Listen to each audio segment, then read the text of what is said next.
Hey guys, welcome back to the Lovin Dubai show. Today's guest is Ahmed Eldin, a journalist who isn't afraid to challenge narratives and speak truth to power. He has covered global crises, exposed media bias, and a strong advocate for Palestine. We're so excited to have this chat. Welcome to the show. Thank you for being here. Thank you. Can we learn maybe a little bit more about you? Correct me if I'm wrong, Palestinian descent, Kuwaiti American, grew up in the States. Yeah. People will look at your platform now and they would say that you're a voice for change, but what inspired you? How did you to get yourself into this role? Where did you begin your story of storytelling? If you ask my parents, I began it on long car trips, where I kept incessantly asking them, why, whenever they'd give me an answer. So I was, quite young. But in actuality, I mean, I didn't grow up in the U.S. I was born there. But, as a Kuwaiti who's originally Palestinian, both my parents are Palestinian, I grew up shuttling back and forth around the world, in different parts of the world. Long before the internet, perhaps, I noticed that there were, different norms and values, and in one part of the world, one thing was quite normal, and in the other, it was contradictory to what I experienced. And I think that experience always had me questioning sort of the motivation behind why things are the way they are in a given place. And that piqued my curiosity as to sort of, anthropologically, how does that evolve? And I think I had an inherent curiosity about that. When I went to undergrad, started writing for my school paper, realized, you can do this for a job. You can ask questions. Like, I'm not going to just bother and pester my parents. Someone's going to pay me to do this. That was quite liberating. And I think I went to grad school, curious to explore that further. And it just, timing is everything in life. I happened to go to grad school at a time. I was quite geeky as a kid. So I was, people have come to know me as like the guy on TV, who, or the guy on social media who interviews people. But I was really building like infographics at a time when, journalism was changing. Digital journalism was, it was no longer sort of an authoritative handful of voices that dictated what was news. I mean, not so long ago that was the case. And I found that to be an incredible opportunity. It was exciting. It was the decentralization of media, the democratization of media. Of course now, it's a double-edged sword, especially with the proliferation of social media. But for me, it was a journey that I think was kind of accidental. It's not like I grew up saying, I want to do this. I was much more into sort of performance art. I was really into sports when I was younger. I would have loved to have pursued either of those tracks, but no regrets. I mean, it's a humbling thing to be able to ask questions for a living and try to synthesize information and to what guides my journalism. I think as a result of 9/11, I moved to the U.S. when I was just 17. It was a weird time for anybody who was Arab, let alone named Ahmed. There was a lot of micro and macro aggressions, a lot of racism, a lot of ignorance. And for me, that really drove my focus in terms of my journalism being about trying to connect different people and groups of people together to do journalism that reminds us we have a lot more in common than that separates us. So much of journalism focuses on separation, fear, division, and so those things definitely drove me, those experiences, including living in Austria during high school at a time when this guy was in power who was a neo-Nazi, and sort of the life experiences that I endured, not to frame myself as a victim, definitely piqued my interest in, how can I circumvent this? How can I use my curiosity and my passion for storytelling, which, by the way, in our culture, in the Arab world, in Hakawati,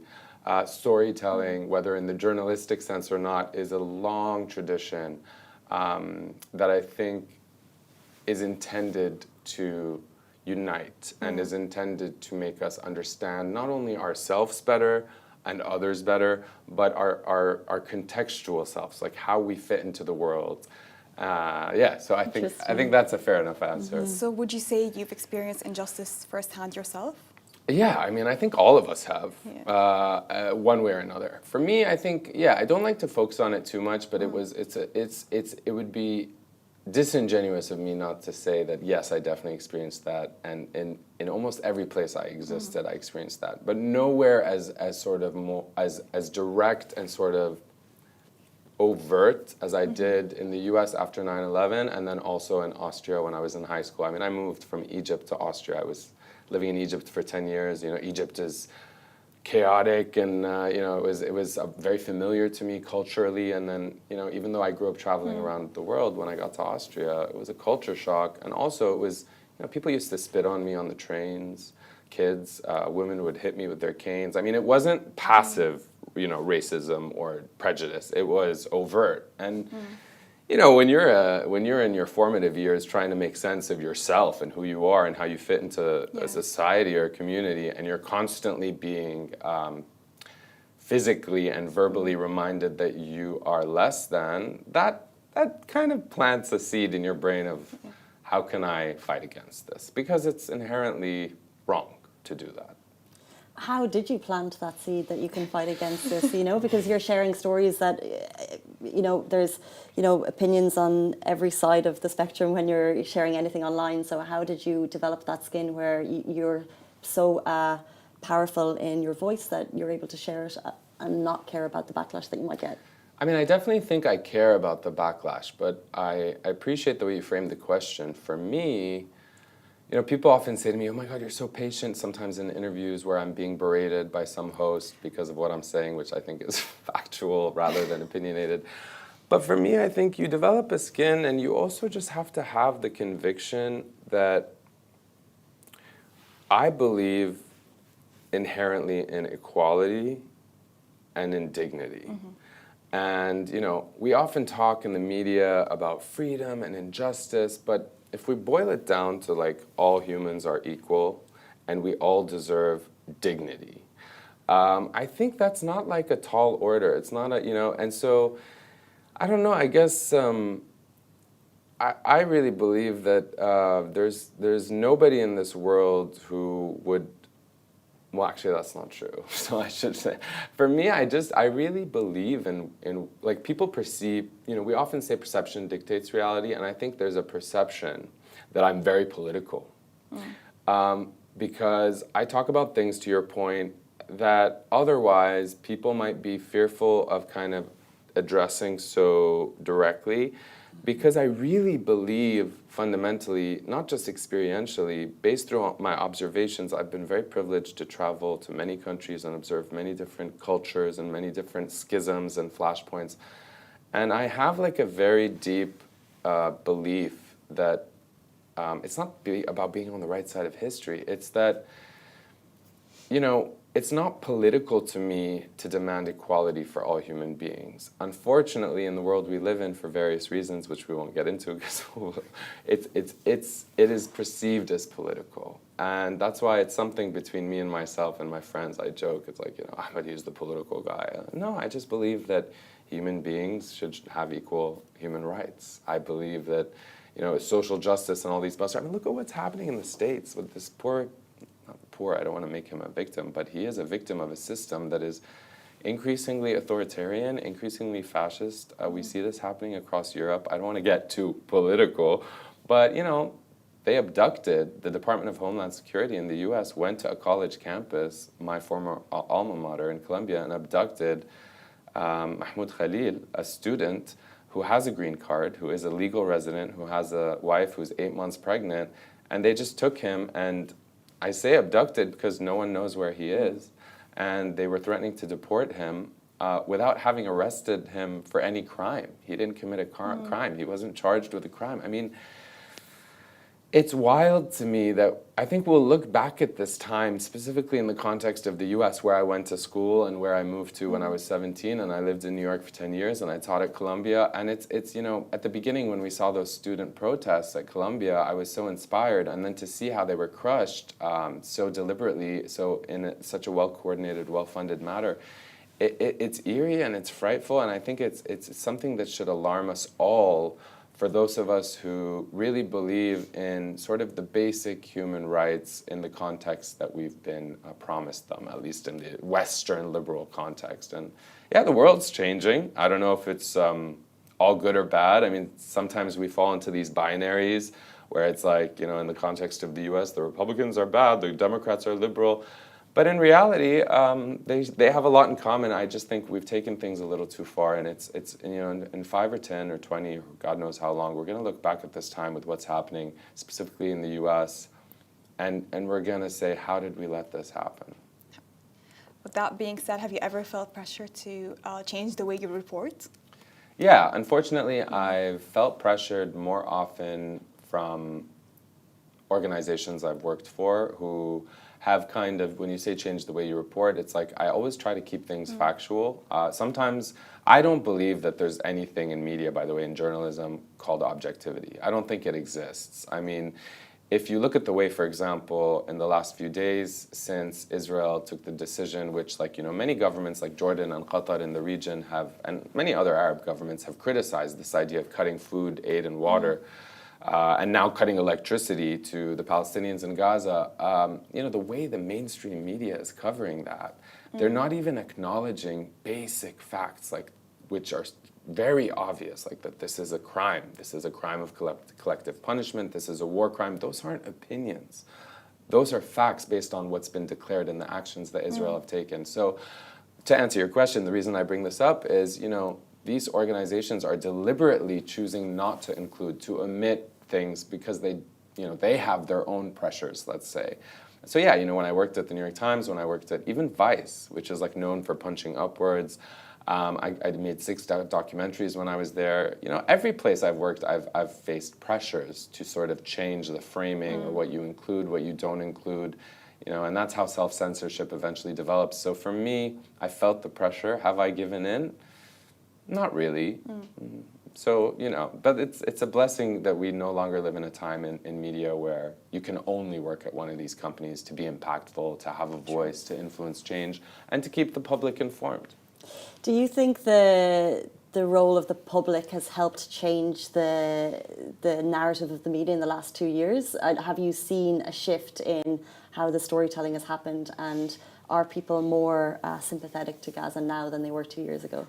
I think undeniably people are. And when you say Gaza, I appreciate you focusing on Gaza, but I think what also happens, and this is just a subtlety I'm bringing up, and it's by no means something you intended to do, even I do it sometimes, where it's like we make it about Gaza. We use the word Gazans, when in reality, 80% of the population of Gaza are people who are not from Gaza, who are forced to flee from cities like Jaffa and Haifa, not so many decades ago. And I say this because I think in any sort of injustice, division, geographic division, as we've seen, severing the West Bank from Gaza from 1948, Palestine, I think it's done, we sometimes fall into these sort of systems that are designed to divide us. And to your point, have I seen a shift? I think undeniably in the West, and particularly in the US, which matters most because I think they're the biggest, for better or worse, funder of sort of the many injustices that we've been witnessing take place in Israel and Palestine. Yeah, I think there's a shift, especially amongst youth. Look, it's impossible to unsee a lot of what we've seen. You guys have some of the footage up here behind you. And politics aside, I think what we see is something that speaks to our heart, to our humanity, and then whether we can act on it or not, that is something that has to be determined by a lot of things that have nothing to do with that instinct of witnessing what we're seeing and feeling this is wrong, this should not be happening. And it's true in Gaza, it's true in Palestine, it's also true many other places in the world. Yeah, but I hope that we get to a point where we realize that the world is increasingly globalized and it's increasingly shrinking in a sense where we can travel more easily. And if something is permitted to happen in the way that it's happening there, if free speech is being curtailed all over the world, eventually that's going to affect every single one of us. We can no longer pretend that what happens on the other side of the world, or in our case, a few 100 or 1,000 kilometers away, will not eventually affect us one way or another. And I think that's something that gives me some solace that we'll get to a point maybe where those two things I brought up at the beginning of this interview, which is everyone deserves the right to dignity and equality, will be more and more true. So after October 7th, I think it's safe to say that clicks and views have become such a big part of social media and media in general. Sure. Would you say there's a bit of a rise of performative activism, such as from talk shows such as Piers Morgan Uncensored, who bring on Palestinian advocates just for views? Yeah. I don't think it's even just for views. I wish it was just for views. I think it's also it's not that it's a trap. Like, I went on Piers Morgan reluctantly, and I say reluctantly because I don't know that the motivation behind bringing Palestinian voices on that show is always what he wants it, what he constantly reminds us it is, which is, look, I bring on more Palestinians than anyone else, as if like we have to beg to be brought on when we're being ethnically cleansed. But that said, in the performative activism, clicktivism, I don't think that it's always even intentional. Like, sometimes, you know, what dictates our behavior isn't even our intentions or our motivations. Sometimes it's just pressures, the desire to emulate, or sadly, we live in a time where attention is rewarded, attention is coveted.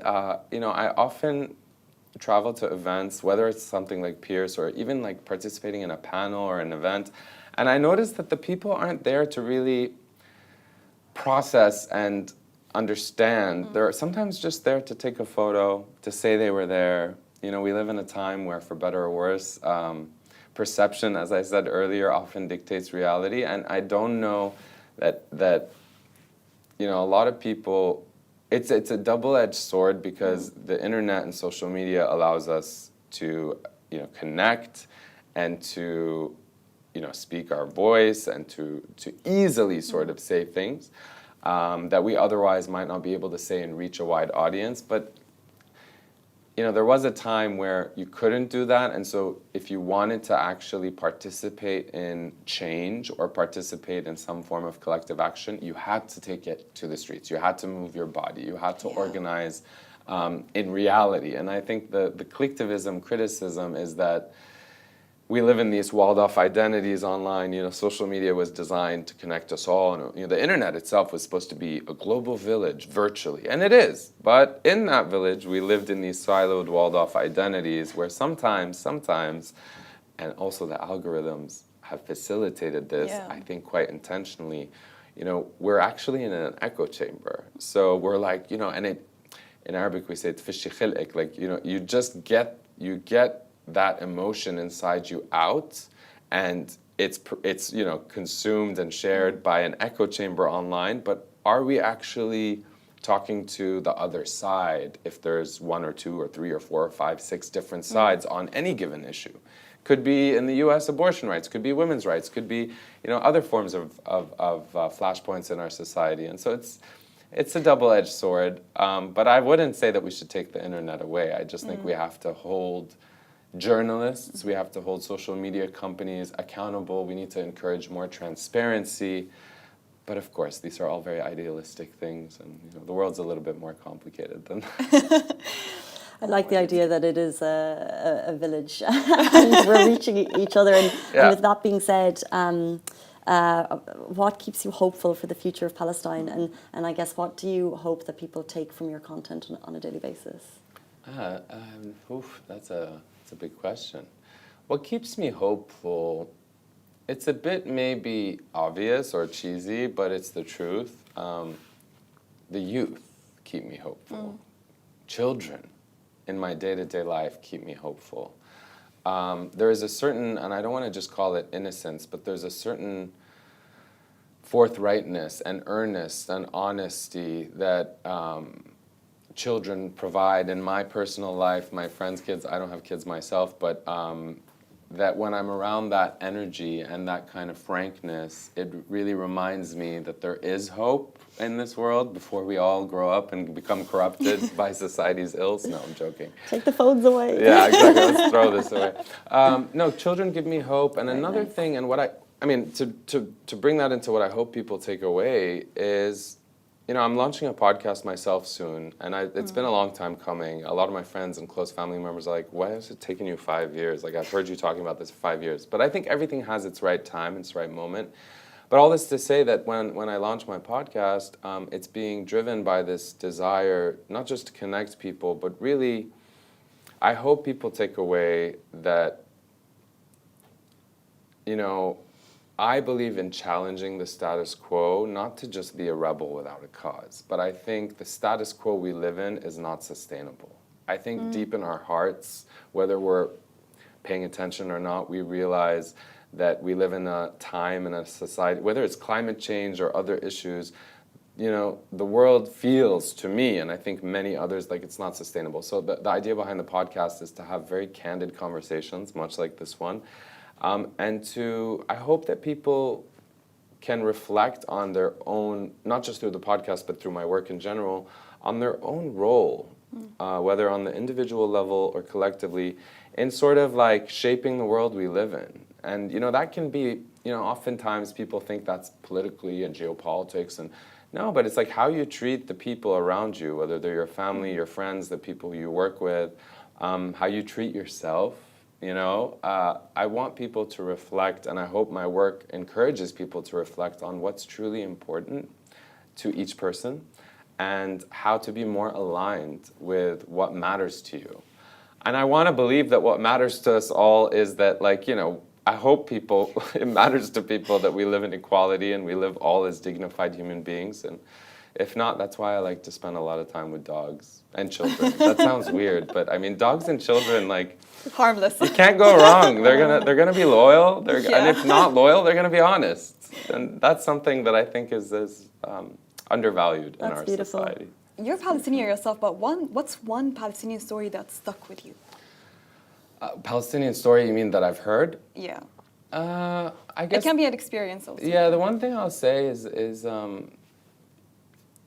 I think one thing that really gives me hope, I don't know if this isn't exactly your question, is that, you know, there's so much happening in the cultural and artistic space when it comes to Palestine. So I don't have one story for you, but I would say artists from Palestine over decades and centuries that have kept our culture alive, kept our traditions alive, but also in the modern day and age have taken our traditions, our culture, and sort of made it, you know, manifested it in a modern and contemporary way.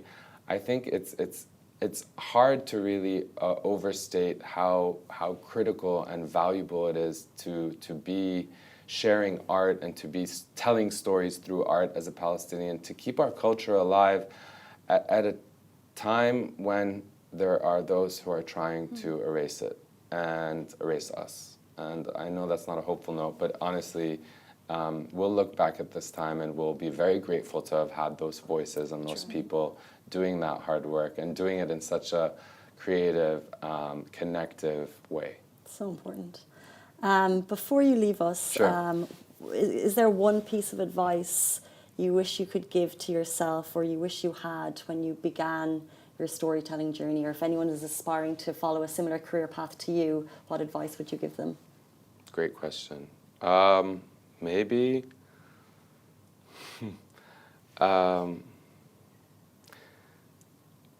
don't be in a rush is advice to myself. Take some time to be with yourself and listen to your gut and know why you want to do what you do. This is advice I'd give to anybody. Just, you know, I think we often live our lives and do things, whether careers or other things, for other people, and even unknowingly, whether it's because we've been conditioned or we want to, you know, for our parents, or at least in my experience. And, you know, the truth is, I mean, if I were to give advice to my 14-year-old self, I would have said, you can be a successful actor or dancer or musician, because those were passions, as I told you, and some of the most profound forms and modalities for storytelling are dance, music, and, you know, art. Maybe, you know, if I had given myself that advice, maybe I wouldn't be a journalist. Maybe I'd be a dancer, or maybe I'd be... You still can. Yeah, well, tell that to my torn meniscus.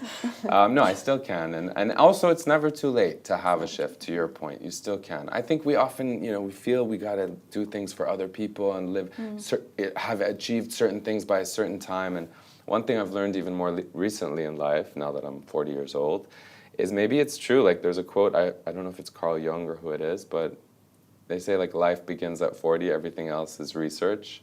Yeah, so I've been doing a lot of research, and now I'm going to dance. No.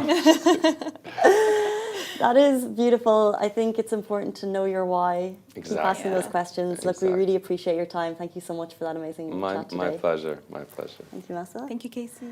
That is Ahmed Eldin on the Lovin Dubai show. We're back with you every single weekday morning, same time, same place. Have a beautiful day. Bye-bye.